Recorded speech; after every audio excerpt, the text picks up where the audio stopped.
La compañía líder en garantizar el cobro del alquiler les ofrece este espacio. Vamos a actualizar la información en Negocios Televisión en directo cuando son las 6 de la tarde de este viernes, día 30 de agosto. Y vamos a empezar con esa actualización de la información y de los datos. Y lo vamos a hacer en Bruselas. Allí el alto representante de la Unión Europea para Asuntos Exteriores, Josep Borrell, ha dicho esta mañana que es ridículo considerar que la Unión Europea está en guerra con Rusia porque Ucrania utilice las armas cedidas por países europeos para contraatacar en territorio ruso. Es ridículo decir que permitir apuntar dentro del territorio ruso significa estar en guerra contra Moscú. No estamos en guerra contra Moscú, defendemos a Ucrania. Palabras que ha pronunciado Josep Borrell antes y después de la reunión de ministros de Defensa que se ha celebrado en la capital comunitaria esta mañana y esta tarde. El diplomático ha explicado que se aumentará el número de soldados ucranianos entrenados por parte del club comunitario. From the Russian territory, and according with international law, he can react attacking the places from where it is attacked. So there is nothing strange on that. You can agree or not, but it is not to be in war against Moscow if some member states do that. We are supporting Ukraine. We are not in war with Russia. We are supporting Ukraine, but there are different means of supporting Ukraine. And one of the most important means is to train their soldiers and provide jet fighters. That's what we are doing. EUAM is the most successful mission for training that we have done in our history. Then we have a look at what's happening in the Red Sea, about our efforts. Dice Josep Borrell que está perfectamente contemplado en el derecho internacional que un país como Ucrania ataque después de que otro como Rusia le ataque a él inicialmente y que por lo tanto la Unión Europea no está atacando a Rusia sino defendiendo a Ucrania. Dice que es muy diferente. El alto representante de la Unión Europea para Asuntos Exteriores y Política de Seguridad ha asegurado que el bloque tiene previsto enviar sus instructores militares a Ucrania. También ha dicho que se aumentará el número de soldados ucranianos entrenados por la Unión Europea y que se ha discutido cómo ampliar la formación del personal militar ucraniano. El objetivo era formar a 60.000 militares, pero quieren aumentar esa cifra porque a juicio de Borrell es la forma más fácil de ayudar a Ucrania. Y continuamos hablando de este conflicto entre Rusia y Ucrania, porque en la misma línea se ha pronunciado la presidenta de la Comisión Europea, Ursula von der Leyen, durante la inauguración en Praga de un foro de seguridad internacional. En el discurso inaugural, la alemana ha dicho que tenemos mucho que aprender en materia de seguridad del este de Europa, que la Unión Europea no va a dejar de apoyar a Ucrania porque no va a dejar de apoyar la paz.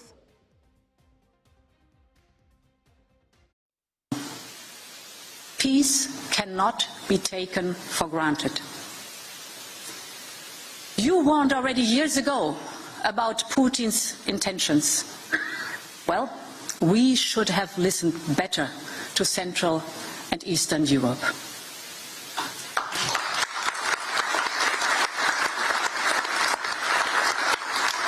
And ladies and gentlemen, today some politicians inside our union and even in this part of Europe are muddying the waters of our conversation about Ukraine.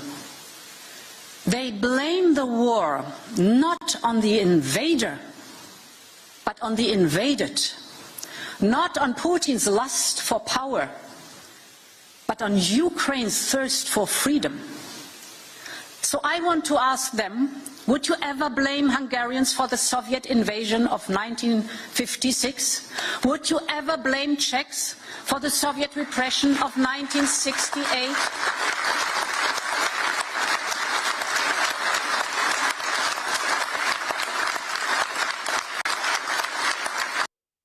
También se ha referido la presidenta de la Comisión Europea a los desafíos que ha tenido que enfrentar el viejo continente en materia de seguridad y energía. Se refería Ursula von der Leyen al miedo al corte de suministro energético que vivió la Unión Europea el invierno pasado. Miedo a los cortes de gas por parte de Rusia, que nunca se materializó, decía von der Leyen, porque nos ayudamos entre nosotros con nuestras infraestructuras y con la ayuda de Estados Unidos. Se elaboró una respuesta conjunta a la crisis. También ha subrayado que los países de la Unión Europea consiguieron acumular gas de forma masiva y que el resultado habla por sí solo, porque este año el 50% de toda la generación eléctrica de la Unión Europea ha procedido de energías renovables. Así que ha dicho la presidenta de la Comisión que en Europa tenemos que producir nuestra propia energía, que tenemos que enfocarnos en más energía renovable, más energía nuclear y en ser más eficientes. Que además la Unión Europea tiene que diseñar sus propias soluciones en materia de semiconductores y de inteligencia artificial, dos sectores tractores para la economía mundial. Y les hablamos también del presidente de Rusia, de Vladimir Putin, que realizará el próximo martes 3 de septiembre una visita oficial a Mongolia, pese a la orden de arresto de la Corte Penal Internacional que pesa sobre él y que el país asiático debería ejecutar. El mandatario ruso tiene previsto reunirse en Ulan Bator con su homólogo mongol, con quien intercambiará opiniones sobre las relaciones bilaterales y la cooperación, según ha informado hoy la agencia oficial mongola Monsame. Además, participará en un evento conmemorativo por el 85 aniversario de la batalla del río Kal, en la que las tropas soviéticas y mongolas se enfrentaron a las fuerzas japonesas. Esta será la primera visita de Putin a un Estado miembro de la Corte Penal Internacional desde que este organismo emitiese el año pasado una orden de detención contra el mandatario ruso por presuntos crímenes de guerra en Ucrania, una decisión con la que Moscú no ha estado de acuerdo. Y vamos a continuar actualizando la información internacional en este noticiero y les vamos a hablar de la guerra entre Rusia y Ucrania sobre el terreno, porque la central nuclear de Zaporilla es ahora mismo uno de los puntos calientes de la guerra en Ucrania que más preocupa a la comunidad internacional. Dicen que existe riesgo de que se produzca en ella un accidente en algún punto, por lo que el Organismo Internacional de Energía Atómica tiene un ojo puesto en la central y está siguiendo con mucho interés lo que está sucediendo. De hecho, el director general del organismo, Rafael Grossi, tiene previsto viajar a Ucrania la semana que viene para evaluar el impacto de los acontecimientos más recientes en esa central nuclear de Zaporilla controlada por Rusia. Será el quinto viaje de Grossi a las instalaciones desde que el OIEA, la Agencia Nuclear de la ONU, estableciera allí una misión permanente hace allí 2 años. Fue el 1 de septiembre de 2022 con el objetivo de velar por la seguridad nuclear de la central.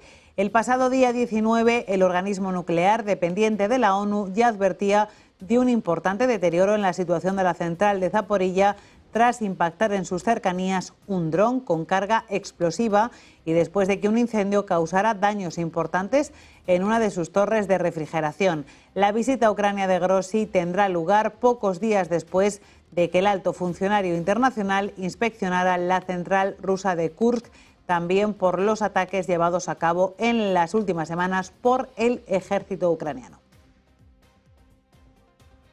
Y les vamos a hablar ahora de otro asunto, porque ya saben que la guerra entre Rusia y Ucrania no solo se está librando sobre el terreno, en el campo de batalla, sino también en el mundo cibernético. Pues bien, Suiza ha denunciado que durante la cumbre sobre Ucrania, que se celebró en el mes de junio en el país, se registraron 22 ataques cibernéticos a recursos gubernamentales de Internet y sitios web de organizaciones internacionales. Los ataques no causaron grandes perturbaciones en las infraestructuras tecnológicas y no amenazaron ningún dato fundamental del gobierno.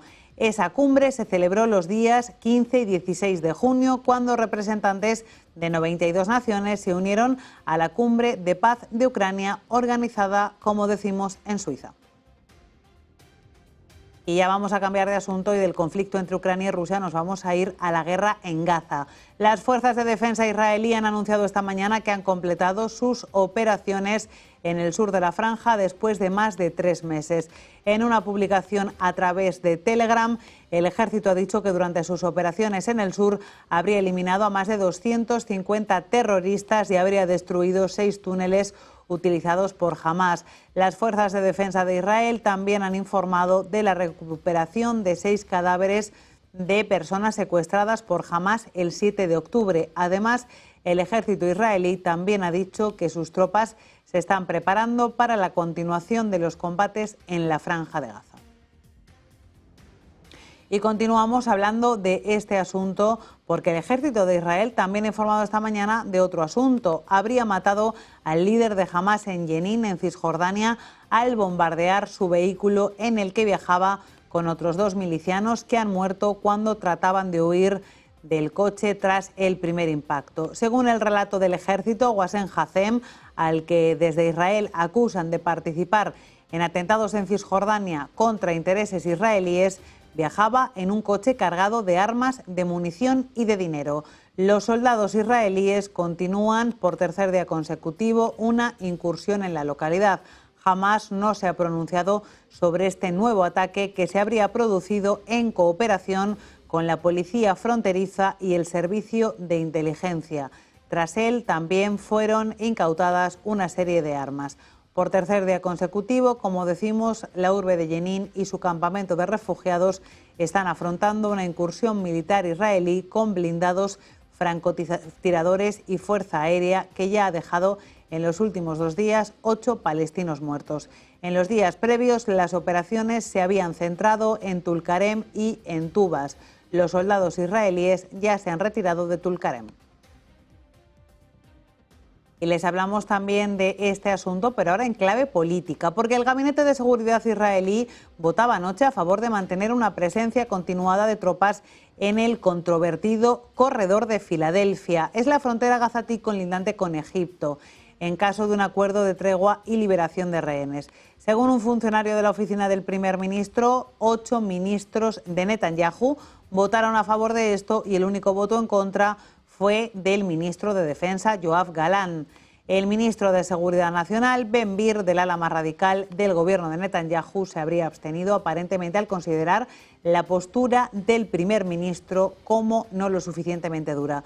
Según medios locales, Netanyahu habría argumentado durante la votación que jamás pudo perpetrar el ataque del 7 de octubre porque Israel no tenía control sobre este corredor de Filadelfia y que esta decisión hará un acuerdo más plausible, ya que Hamás sabrá que tendrá que ceder si quiere una tregua.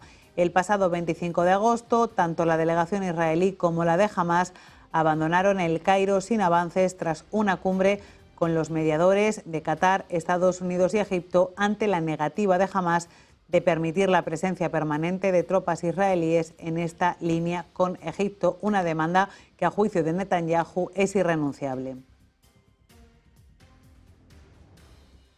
Y precisamente Hamás ha respondido, ha reaccionado a esta iniciativa del Gabinete de Seguridad israelí y tras este anuncio llevado a cabo por Israel, una fuente de alto rango anónima del grupo terrorista ha asegurado en un medio de comunicación vinculado a Hezbollah que las negociaciones de alto el fuego y toma de rehenes entre el grupo terrorista e Israel están fracasando debido a esas demandas de Israel.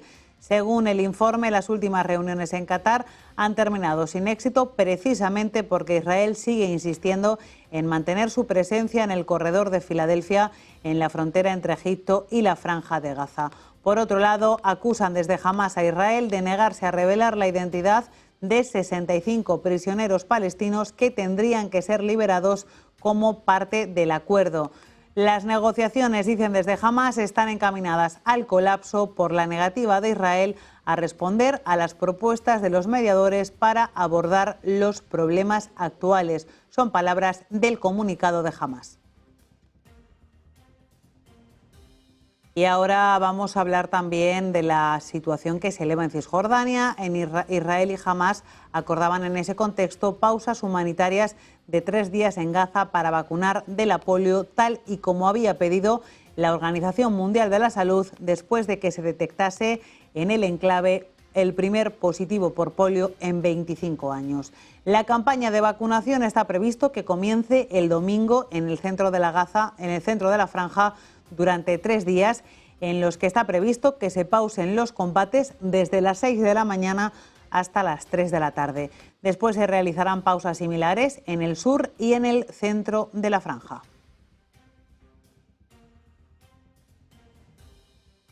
Y después de llevar a cabo este resumen a la actualidad, antes de continuar con más asuntos, nos vamos con una pausa publicitaria y volvemos ofreciéndoles toda la actualidad internacional y la última hora aquí en Negocios Televisión.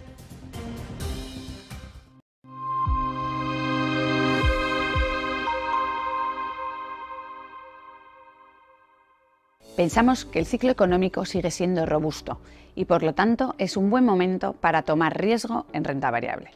Bajo esta coyuntura, estos son los 3 factores a monitorizar en el tercer trimestre del 2024.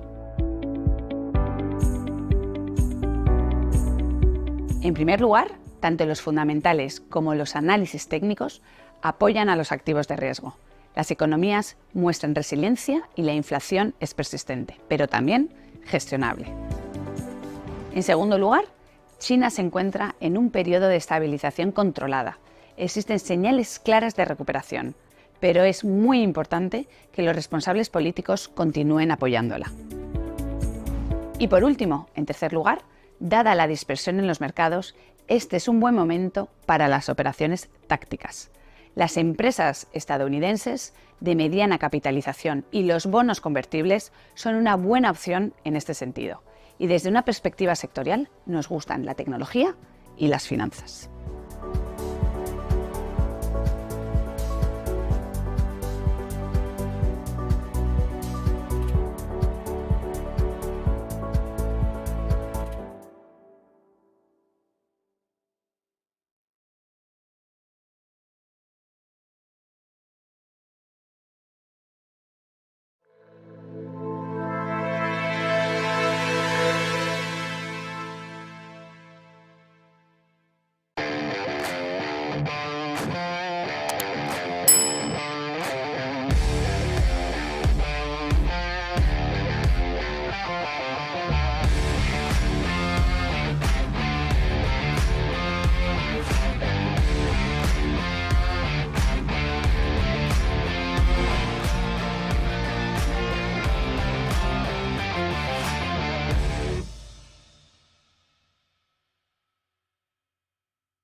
En directo vamos a continuar actualizando la información y nos vamos a ir en esta ocasión a Venezuela, porque allí el opositor venezolano Edmundo González Urrutia ha sido citado por tercera vez por parte de la Fiscalía venezolana a declarar. González Urrutia está llamado por tercera vez consecutiva, como decimos, a comparecer ante el Ministerio Fiscal venezolano al no haberse presentado en las 2 primeras citaciones como parte de una investigación por presunta conspiración y otros delitos asociados con la denuncia de fraude electoral hecha por la oposición. La denuncia del antichavismo empezó después de que el Consejo Nacional Electoral anunciara la controvertida victoria del presidente Nicolás Maduro la noche de las elecciones del 28 de julio. La oposición mantiene desde entonces que la victoria es de González Urrutia por un amplio margen. Y en Venezuela continuamos hablándoles de otro asunto, porque un apagón registrado en la madrugada de este viernes ha dejado a oscuras al país, incluyendo a la capital Caracas, según ha informado el gobierno del presidente Nicolás Maduro. Atribuyen lo sucedido a un sabotaje del sistema y a un intento de golpe de Estado. Venezuela ha sufrido un apagón nacional por un sabotaje eléctrico que abordan los trabajadores estatales para restituir el servicio, según ha publicado el ministro de Comunicaciones, Freddy Ñáñez, a través de Telegram. Dice que el apagón ha afectado a varios estados del país, incluyendo a Caracas, un dato confirmado a través de redes sociales por parte de los ciudadanos, que habría afectado al menos a 21 regiones de las 23 que conforman el territorio venezolano. Y de ahí nos vamos a analizar la situación en los mercados en una jornada en la que los inversores han tenido que cotizar varios datos macroeconómicos. Por un lado, el deflactor PCE en Estados Unidos, que se ha situado en el 2,5%, mismo dato que el mes anterior y en línea con lo que estimaba el consenso del mercado, sino un poquito por debajo. Un dato que da alas a la Reserva Federal para continuar con su estrategia de bajada de tipos que está previsto que el Banco Central estadounidense espere en septiembre. De otro lado, datos de inflación procedentes de la eurozona, de Italia, de Francia, que también dan alas en este caso al Banco Central Europeo a continuar con sus bajadas de tipos porque parece que ahora sí la inflación se modera y se acerca a ese objetivo del 2%. Y en este contexto vamos a ver cómo están cotizando en tiempo real los índices, tanto en Wall Street como también les vamos a contar cómo han cerrado los índices europeos. Y en tiempo real, si miramos a Estados Unidos, vemos cómo continúa cierta indefinición en los índices, con un Nasdaq que avanza un 0,31%, es el índice que más está subiendo en tiempo real, marca 17.562 puntos. Standard & Poor's 500 cotiza con un repunte del 0,11 en los 5.598 y a la baja vemos al Dow Jones de Industriales que cotiza con un recorte del 0,23% en los 41.241 puntos. Hay que recordar, en cualquier caso, que los índices se están moviendo en los últimos tiempos con movimientos muy estrechos porque se encuentran muy cerca de máximos históricos. En las bolsas europeas, el IBEX 35 ha conseguido despedir la sesión por encima de los 11.400 puntos, con un repunte del día del 0,38 en los 11.401 puntos. Despide agosto el selectivo madrileño con un repunte superior al 3%.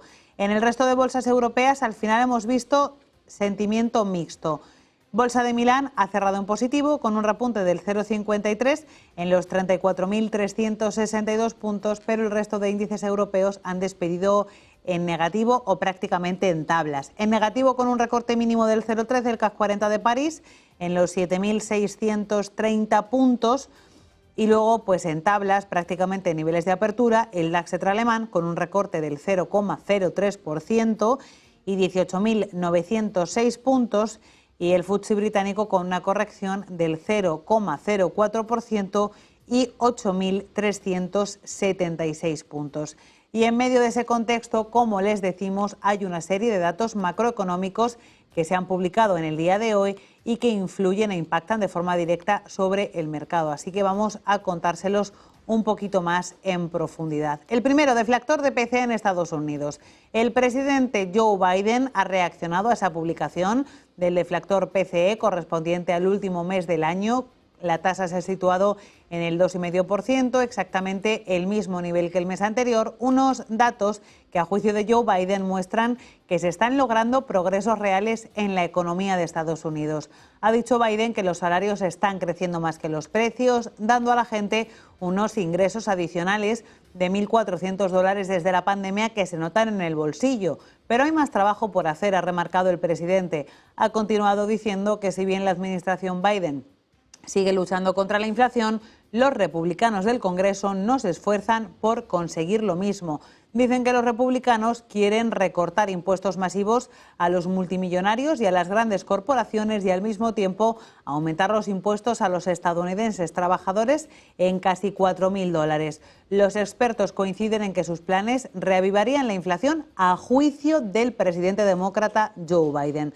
Recordemos que el deflactor de consumo privado PCE en Estados Unidos se ha mantenido en julio en el 2,5% en tasa interanual, según los datos publicados hoy por la Oficina de Análisis Económico del Departamento de Comercio de Estados Unidos. En cuanto a la inflación subyacente, también ha conservado el mismo nivel del mes anterior, en este caso 2,6%, que repite además por tercer mes consecutivo. Eso en Estados Unidos. En Europa también hemos tenido varios datos de inflación que van mostrando que los precios se empiezan a moderar después de más de 2 años de datos completamente descontrolados y que llegaron a superar los 2 dígitos. Por fin parece que esas tasas de IPC se acercan a los objetivos del 2% que persiguen los bancos centrales. En la eurozona la inflación anual termina agosto en el 2,2% frente al 2,6% del mes pasado en tasa preliminar. El IPC subyacente, que excluye la energía, alimentos y que también resta alcohol y tabaco, ha caído ligeramente una décima, del 2,9% de julio al 2,8% de agosto a nivel interanual, aunque ha subido un 0,3% en tasa mensual. También hemos tenido hoy dato de Francia. IPC de agosto se ha situado en el 2,2% frente al 2,7% del mes anterior. En este caso, la cifra se modera medio punto porcentual, aunque es algo superior a lo que esperaba el consenso del mercado. La tasa de inflación más baja la encontramos en Italia, que ha registrado en agosto un nivel de IPC del 1,1%, con un dato que se reduce 2 décimas respecto al mes anterior, cuando la inflación se situó en Italia en el 1,3%. Y continuamos hablando en este caso del Banco Central Europeo, porque en medio de este contexto de bajadas de la inflación ha hablado François Villeroy de Galhau, miembro del Consejo de Gobierno del Banco Central Europeo y gobernador del Banco Central de Francia. Ha dicho que hay buenas razones para que el Banco Central considere reducir sus tipos de interés clave en septiembre. Dice que sería justo y prudente decidir sobre un nuevo recorte de tipos. Según el responsable de esta decisión, Villeroy ha enfatizado la importancia de que el Banco Central Europeo sea cauteloso, eso sí, ante los riesgos potenciales asociados con un crecimiento económico que puede ser insuficiente. También ha expresado su acuerdo con la percepción del mercado de un rango de tipos de interés razonable que se sitúe en el nivel de entre el 2 y el 2,5% para el año 2025. Y ahora sí, vamos a hablar también de otro mercado, el del petróleo, porque el Banco Central de Libia ha anunciado el restablecimiento de todos los servicios después de que la institución haya estado en medio de una crisis política en el país por el nombramiento de un nuevo gobernador, de Abdel Fattah Abdel Ghaffar, tras la suspensión de su predecesor después del secuestro y posterior liberación del jefe de sistemas informáticos del banco. La reanudación se ha producido después de que la dirección del banco haya migrado a las operaciones que se habían detenido como consecuencia de que la dirección anterior del banco había bloqueado e interrumpido el funcionamiento de los sistemas bancarios, según un comunicado publicado por el banco en la red social Facebook. Confirmamos que la red principal del banco ha vuelto a funcionar con normalidad, lo que ha permitido a los departamentos interesados reanudar sus actividades relacionadas con el sector bancario y hacer gestiones desde el principio, según han explicado desde este organismo. Y vamos a ver en tiempo real cómo ha afectado esta decisión al crudo, ya que Libia es uno de los principales productores de petróleo. El crudo estaba hoy manteniéndose bastante estable y ahora lo vemos experimentando en tiempo real importantes caídas. El barril de Brent de referencia en Europa está cotizando ahora mismo con un recorte del 2% en los $77,25, y si miramos al petróleo tipo West Texas, el de referencia en Estados Unidos se mantiene en el nivel de los $74, los podría perder en cualquier momento, retrocediendo más de un 2,5% en tiempo real.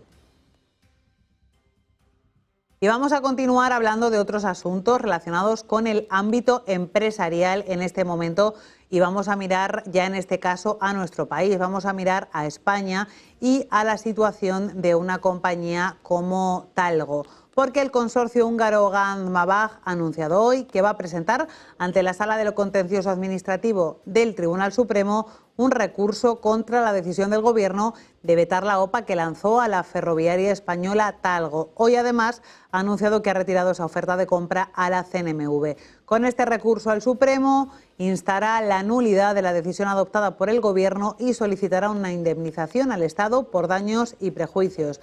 Magyar Wagon tiene un plazo legal de 2 meses para interponer este recurso, un periodo en el que la compañía húngara analizará y determinará las actuaciones procedentes para la defensa, dicen, de sus legítimos intereses, incluyendo la petición de medidas cautelares. Desde la compañía húngara también tienen la opción de presentar un recurso de reposición ante el Consejo de Ministros en el plazo de 1 mes. pero si interponen este recurso no podrán acudir al Supremo hasta la resolución o desestimación del mismo. Y en este contexto vamos a ver cómo ha despedido la sesión esta compañía antes de irnos a una pausa publicitaria y a hablar de las elecciones en Estados Unidos.